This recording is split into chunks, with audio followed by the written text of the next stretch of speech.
Mountains have always been, unforgiving, long before ropes, synthetic insulation, GPS, and lightweight shelters.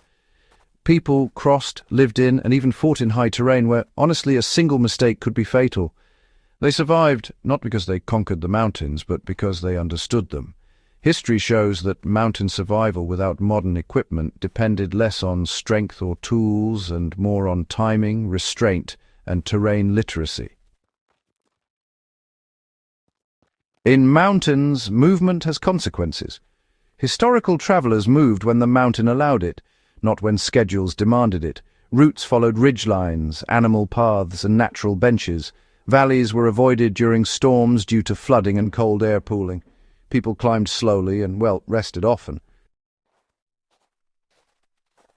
Overexertion at altitude, compounded fatigue, dehydration, and poor judgment.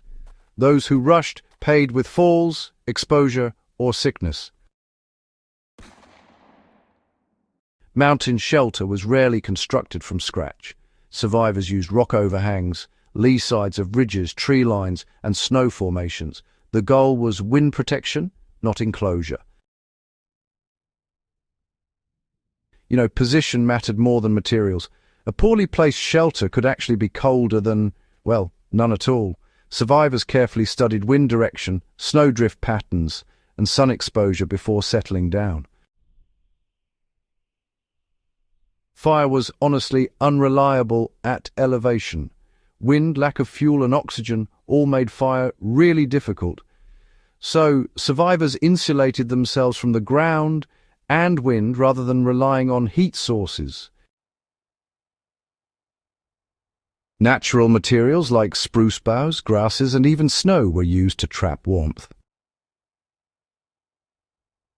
Layering was critical, Wet clothing was managed aggressively. Dryness, in fact, preserved heat more effectively than fire.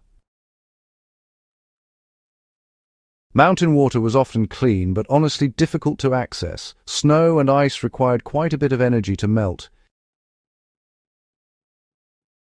Streams were used carefully. Cold water exposure increased hypothermia risk even in mild conditions. Before maps and compasses, mountain navigation depended on visibility and route familiarity.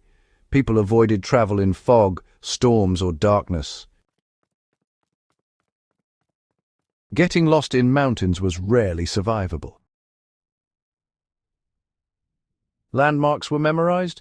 Travelers retraced known routes rather than exploring. Food carried into mountains was simple, dense, and slow to spoil. Foraging was minimal.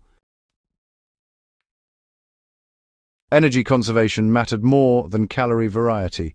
People accepted hunger to avoid risk. Mountain travel was rarely solo. Groups shared load, decision-making, and monitoring. These days, modern advice really emphasizes having the right gear and, assuming that rescue will be available if things go wrong. But if we look back at history, it shows us that rescue was definitely not something people counted on. Back then, survival was all about, avoiding emergencies in the first place, rather than trying to manage them once they happened. You see, mountains reward patience, and honestly, they punish haste. And, that's something that hasn't changed at all over time. Technology may help, but, the core lessons remain.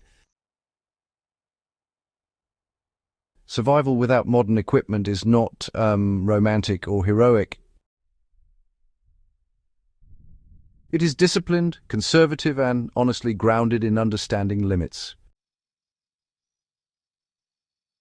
If you value survival knowledge built on historical reality, do consider subscribing to the channel and share this with others who want what actually worked long before modern gear existed.